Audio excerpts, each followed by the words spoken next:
या बातमीचे प्रायोजक आहेत quality chicken centre wholesale and retail.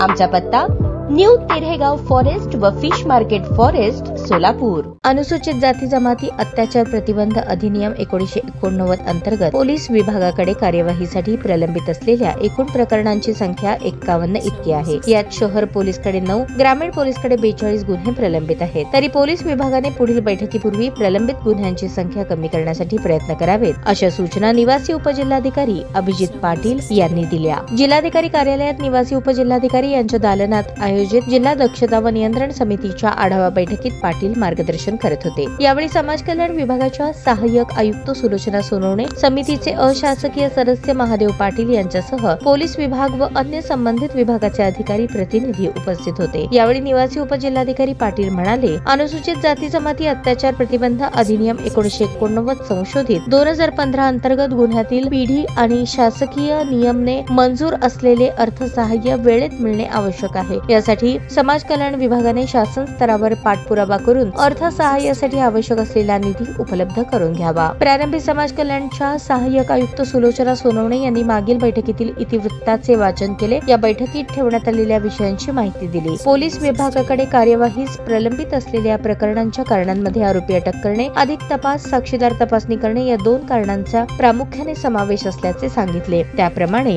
या अंतर्गत पीडितांना अर्थसहाय्य देण्यासाठी समाज कल्याण विभागाकडे 2 कोटीच्या निधीची मागणी करण्यात आली असून यामध्ये 50% हिस्सा केंद्र शासन आणि 50% हिस्सा शासनाचा आहे। हे अनुदान प्राप्त झाल्यानंतर तात्काळ संबंधित पीडितांच्या बँक खात्यावर निधी जमा करण्यात येणार असल्याची माहिती सोनवणे यांनी यावेळी दिली।